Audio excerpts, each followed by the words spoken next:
Joining me on the line is a man that truly needs no introduction, and yet I am giving him one. Dr. Keith is here to talk about the Jim Lynam Memorial Tournament. Dr. Keith, how are you doing, sir? I'm doing delightful, and that's not the introduction that I had written for myself. I could go with the gag that I will read the introduction that I prepared for this podcast, but I will not do that, as I respect this website way too much. Chris, thanks for having me on. I really appreciate it. Absolutely. We appreciate. I mean, I feel like you could still do it if you really want to. There's nothing stopping you. You know. Well, I mean, I could sit there and say, head of talent relations for AAW, but that's sort of a lie. I could sit there and say semi-executive producer of AAW, but I'm no DJ Hyde. No, I'm happy to be here, and especially I'm excited because this is a really big weekend for AAW.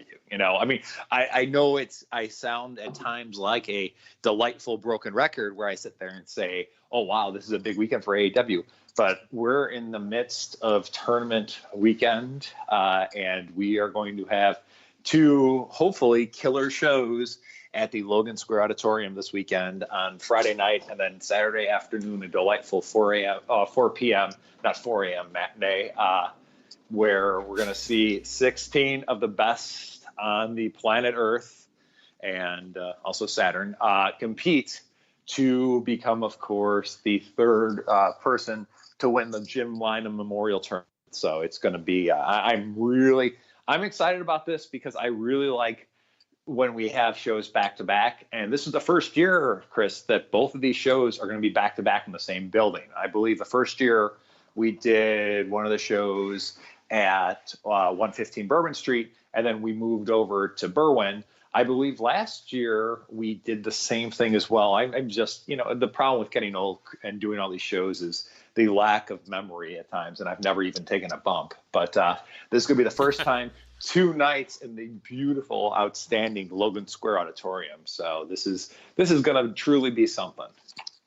Yeah, that was actually one of the points I was going to bring up. I mean, I think it just makes it also a little bit easier for the fans, right? There's not to the fans get confused or anything, but I mean, having in different venues, you got to kind of time that out differently, especially when it comes to travel. So, but yeah, no, this tournament, I mean, kind of a diverse crowd, and I would definitely say Jimmy Jacobs is one of the better wrestlers on Saturn. I could believe that.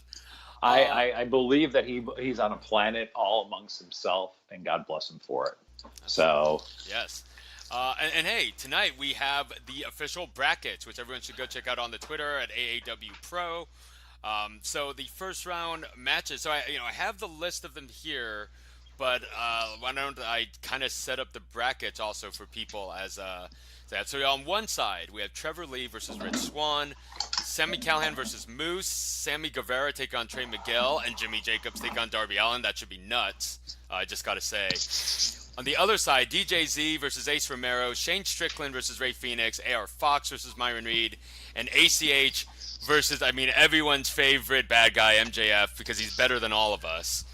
Um, putting this all together, Dr. Heath, I mean, I would say that is a daunting task. I'd say for any person involved with AAW, it is always to me, I would believe, a labor of love. But you have this tremendous tournament, and you're thinking of putting guys together. I mean, like Sami Callihan and Moose obviously have an Impact Wrestling connection, but in a way, I still feel like this is just one of those things where it feels like an AAW match, if that makes sense.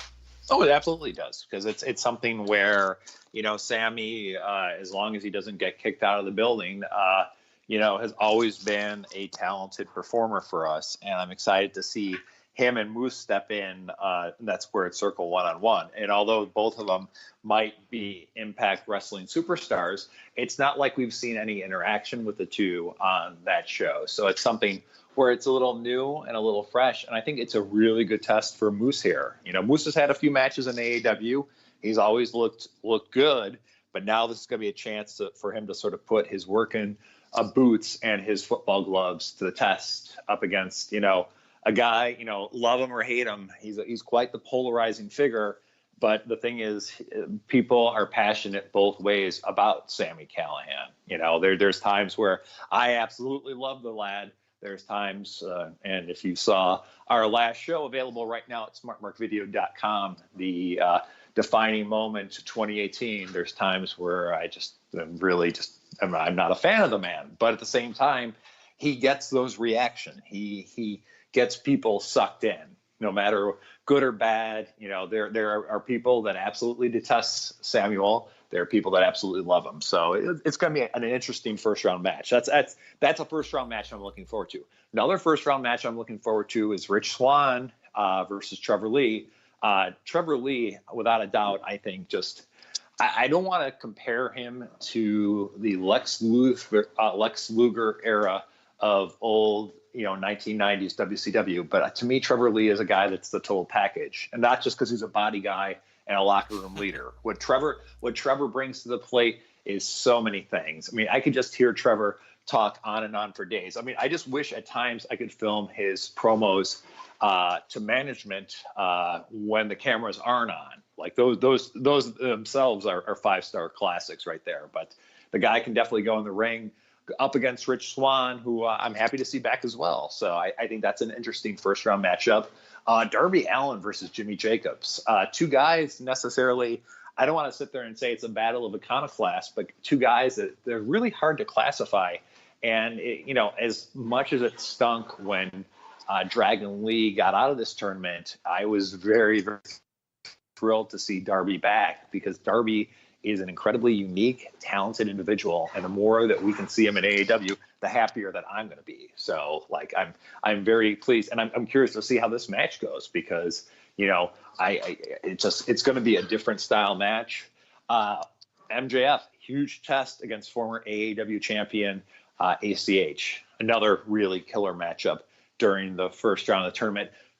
Trey Miguel versus Sammy Guevara. Wow.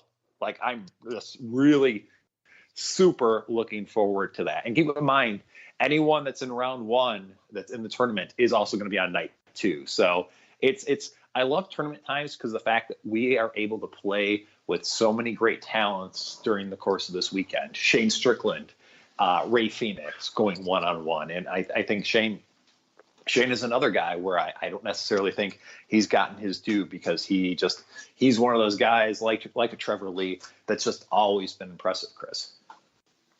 Yeah, I mean, honestly, I think DJZ, Ace Romero's got a test on his sleeve right now with DJZ as well. I mean, and then you think about, out of all the talents you just mentioned, there have to be winners, and then there just have to be losers by that. And just the guys that are quote unquote losing, going into night two, you got to figure what type of mentality they're going to be going in and saying, hey, maybe a little bit of a chip on their shoulder, right?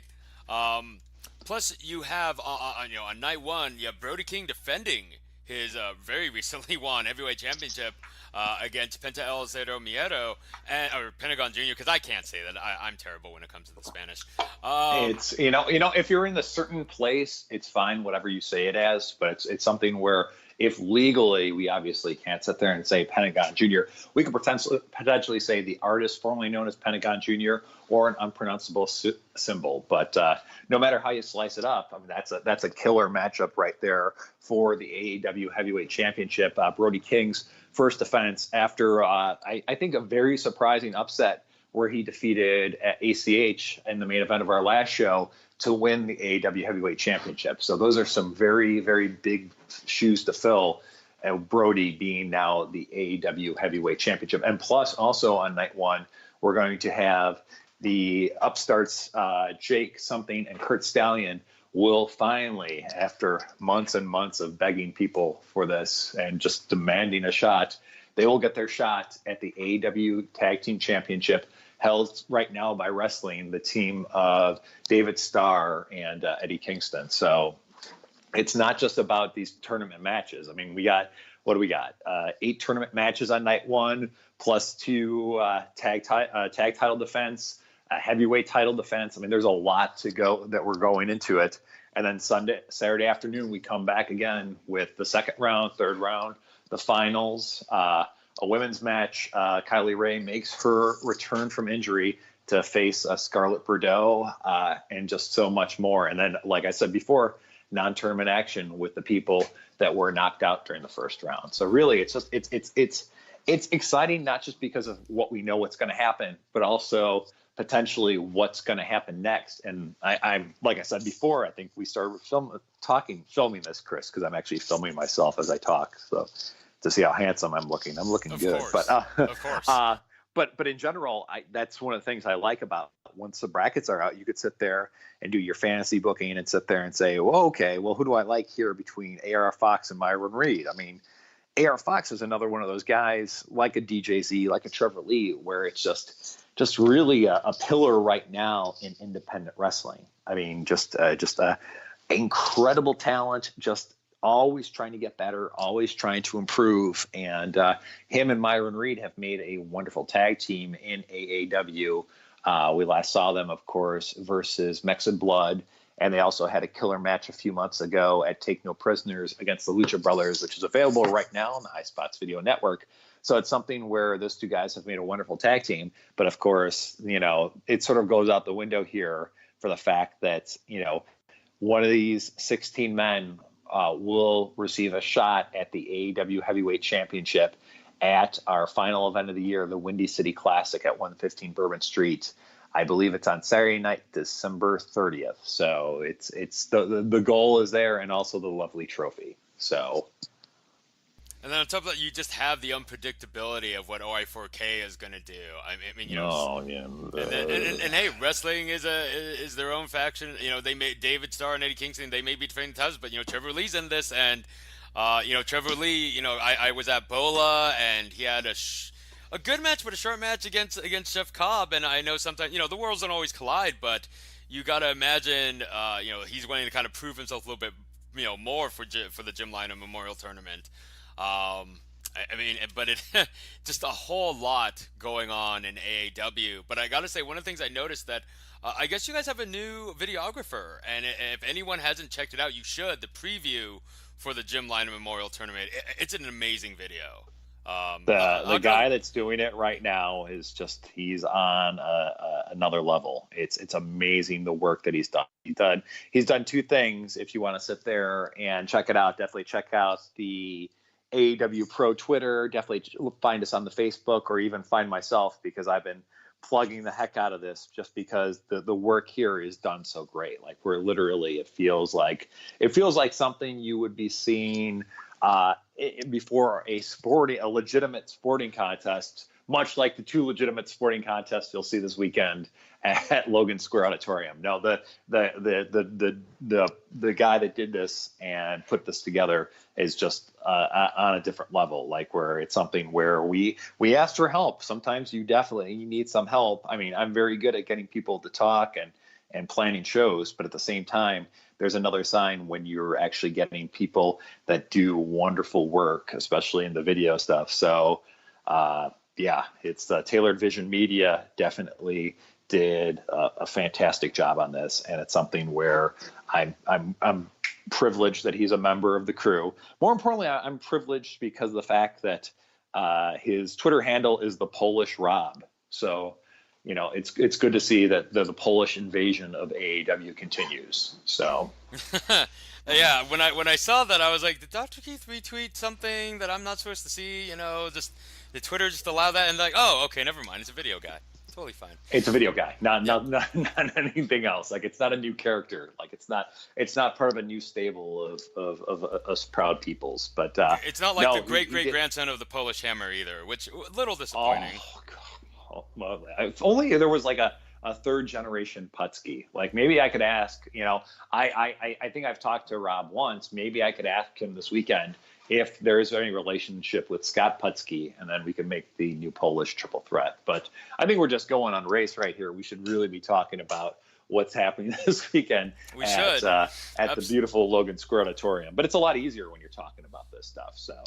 It is, for sure. I mean, so heading back into this, you have kind of it's a great mix of veteran indie wrestlers and young guys like Sammy Guevara or Trey Miguel.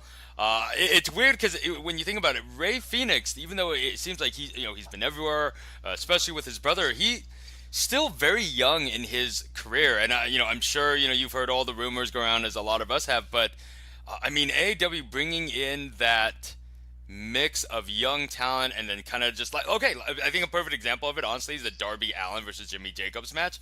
Do you think these young guys, when you're backstage, do they feel that pressure that I mean, they are in the backstage with these guys who have done it as well as anybody in this industry. Do you think they're a little bit hungrier when there's a tournament format? I think so, because I think they see it's their chance to shine and sit there and see it's their chance to sit there and go up against names where it's something where it's a little different than other weekends, for the fact that you're sitting there and you're going to be going up against some of the best in the world here. Like it's a chance to see matchups that like just knock people's socks off. To me, if I saw a show with Ray Phoenix versus Shane Strickland on it, I'd be, wow, that's a fantastic match. That's a killer match. But then if I see a show with MJF and ACH, I'm not thinking, whoa, that could knock my socks off.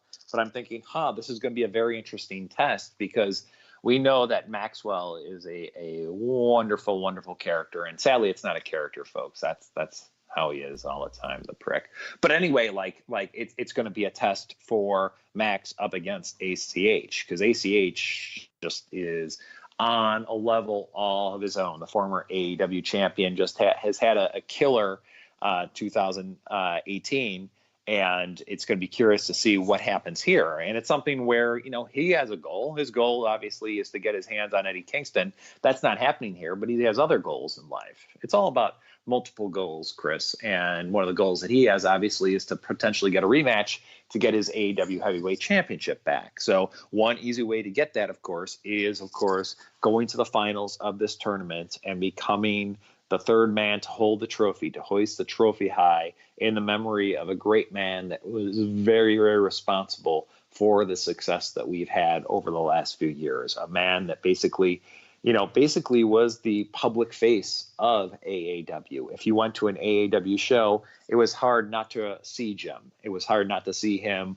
wearing potentially his Urlacher jersey, or wearing a Blackhawks hat or a Blackhawks jersey, and basically coming out every single show and thanking the fans. One of the things I especially loved about that video that the Polish Rob did was the fact that it really brought into my mind the essence of what Jim was. And Jim was basically the front and center face of the company, the AAW owner, not only in storyline, but I mean, he basically is a big portion of all of this. And as successful and as big as we've gotten over the last few years when he's passed, it's something where it's definitely, we like to celebrate our tradition and our roots. We have, at our shows now, we have banners of some of the people that have made AEW the company that it was. Guys like Tyler Black, guys like Jimmy Jacobs, who's now, of course, back, which is interesting because there's not a lot of people out there. Heidi Lovelace, Silas Young, Jerry Lynn, and one of the guys that is up there is Jim. Just because Jim was taken away from us so suddenly 3 years ago, and it's a way to remember and celebrate the life of a man that loved talking with people. He loved the fans. He loved the fact the fans would go out of their way, fight traffic, and spend their hard-earned money to watch what we were trying to do. So I think I can't think of any other good way to celebrate a man like Jim than putting together 16 of the best in the professional independent wrestling world in this 2-day tournament. Like it's a testament to not only Jim, but also to the amazing Chicago wrestling fans. Listen, we realize that there's a whole lot of competition in Chicago right now.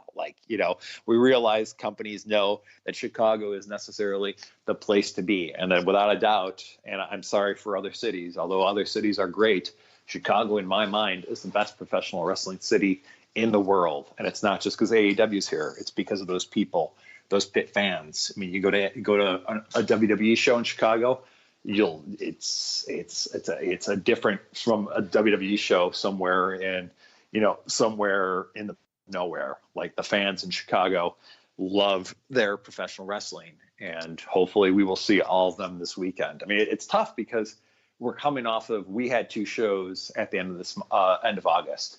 You also had All In Weekend. You also had Warrior Wrestling. So it's obviously hard to be a wrestling fan, with a budget, but $20 gets you in each night for two humongously loaded shows. And I'd say I'd be remiss before we got over mentioning Phil Colvin will be returning to AEW Pro Friday night. Yes. A special tribute to Jim. So, I mean, look, anyone who's been following the AEW product knows what Phil has contributed, and I think that's just a lot of fun. It really is. I was surprised by that. I mean, but it was like a happy surprise. It's something where Phil was a big part of this company. You're talking about a guy that basically was someone that was in the crowd during the first AAW show and went from being in the crowd to being the voice of AAW and worked in tandem with Jim for a very, very long period of time. And the fact that he's coming back this weekend makes me smile. Like, I saw that and I got extremely happy just because, Phil Colvin is a fantastic man. I miss having him at shows.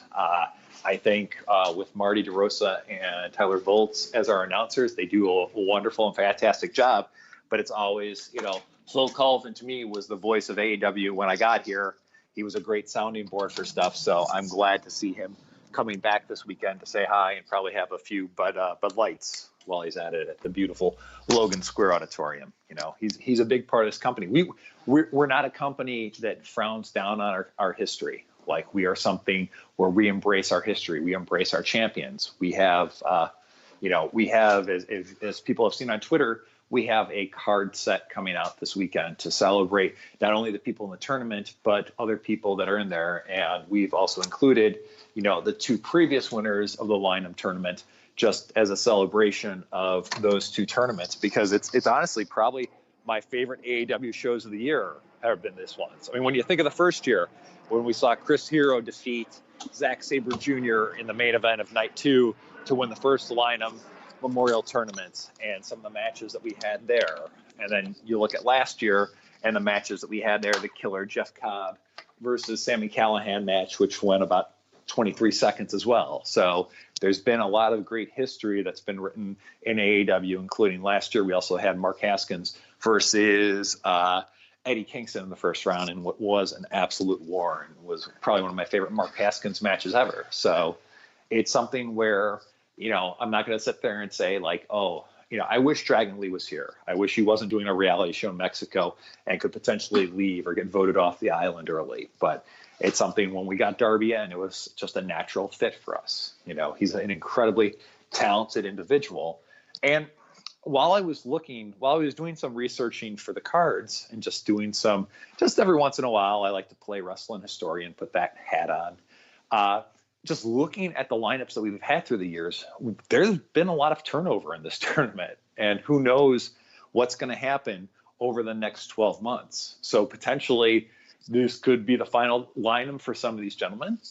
Maybe it's not. It's one of those things where the independent wrestling world as we know it right now is constantly changing. I would have said evolve, but I don't want to get sued. But it's constantly changing. Guys are coming in, guys are going away. The stars of today are giving way to the stars of tomorrow. So it's something where there could be differences. There's only I think 2 or 3 guys in this tournament that have been in all 3 Jim Lynam memorials. So for the most part, it's not like we have a lot of, there's not a lot there. Like most of these guys, it's going to be their first Lynam tournament. So it's going to be something. For sure. Yeah, no, it's always an incredible time for AEW. I encourage everyone, check them out, go to their Twitter. Dr. Keith, as always, a pleasure to have you on. And as always, let's get some of those plugs and let people know what you have going on and where they can reach you at, where they can send you those predictions. Very well. They can easily go to our Twitter, because that's where everyone is. Go to your wrestling Twitter and start the firestorm, or start the dumpster fire. Definitely follow AEW Pro at AEW Pro. Right now, up there, you of course can see the brackets for the big 16-man tournament this weekend. You could see the awesome preview video for the tournament featuring the words of the man himself, Jim Lynam, and just the look. One of the things, another thing I liked about that video was the fact I could sit there and look at that video and name all those fans. And that was something that Jim was so good at. So, but yeah, just definitely follow us on the Facebook, the Twitter, the Instagram. If you can't go to the show, don't worry. Relatively soon, it'll be available through our wonderful content partners, smartmarkvideo.com, the High Spots Video Network, where I believe later on this week we will be having our last show, which will be the infamous Destination Chicago show from 8:31 at the beautiful Logan Square Auditorium. Definitely, you could follow me at KeithLipinski.com, and definitely, I think the two main things you guys should check out first and foremost is definitely check out AEW Pro as the show's going on. We'll be giving you results. We'll be putting up promos. We'll be putting up videos. We have a really good, our production team, which was very good, has gotten better with some of the new people we brought on board. Basil Muhammad has been magnificent in helping us capture promos and then put them up as quickly as possible. So there'd be the promos that you normally see during the show, but since it's Logan Square, we don't have a screen. So you'll have it on there. And definitely follow, of course, PW Ponderings, because they are definitely a great resource and just a place where I usually check in on a daily basis just to see what I missed while I was having my beauty rest and see if there's any mention of us. And more importantly, I believe later on this week, Derek Walker, who was a very good resource when it came to writing some of these baseball style cards for the people in the tournament, he will have an article about the Jim Lynam Memorial Tournament with several quotes from AAW management, AAW talent, and so much more. So definitely keep it here at pwponderings.com. And then always, guys, thank you for everything that you've done for us. And I've said this before, and I hate sounding like a broken record, so I'll try and beatbox this one. When I was an independent wrestling fan, it was really hard to find independent wrestling news. Like, I would have to go to the DOI boards and read about how Terra Charisma has full-blown AIDS. But what you guys have done here is you've taken following independent wrestling and made it a lot simpler for all these fans. So I wish every fan would sit there and say, thank you, Chris. Thank you, Kevin. Thank you, Jerome, who's riding in hell right now. Thank you for everything, for what you guys have done for us. So, and then definitely, guys, even if you don't go to AEW this weekend, definitely still support independent wrestling. No matter what happens, no matter if WWE signs every conceivable talent known to man, there will always be something glorious on the independents that you're checking out or you're missing out upon. Let's just all try and enjoy. I saw this in Japan a few years ago. Let's all enjoy pro wrestling. And it sort of stuck with me because I think at times it's very easy to sit there. It's good. It's easier to be funny and nitpick at something than it is to praise something and enjoy something for what it is. And when it comes down to it, I don't think that there's anything better in the world. Well, I mean, there's family, and then there's also, sexual relations. Okay, well, we'll say third. Well, I have kids now, so let me think. Okay, so let's see. Okay, so maybe relations, then pro wrestling. Okay, there we go. So anyway, Sounds pro right. wrestling. Yeah, pro wrestling is the best. Like, let's just sit there and admit it right now. And I think the reason we poke fun of it is because it's easy and because it gives us an excuse when people are getting knocked out from kicks on Raw. But let's try and enjoy this pro wrestling thing, and then let's try and enjoy some AAW Pro. For people that haven't seen us, go on High Spots. It doesn't cost. If you have a $9.95 subscription, you could watch our stuff for free. And that to me is a really good way to get exposed to AEW and see some of the storylines that we've been doing this year. The wars between ACH and the wrestling faction, the Brody King versus Sami Callihan feud, which has been phenomenal in my opinion, a good time, even though I've gotten hurt several times. I mean, there's a lot of great stuff going on in AEW Pro right now. And definitely come celebrate with us. Celebrate the life of a fallen member of the AEW family. And just, let's celebrate pro wrestling this weekend. Sounds like a great fun time. Thank you again, Dr. Keith. We appreciate it. No problem, Chris. It's always my pleasure.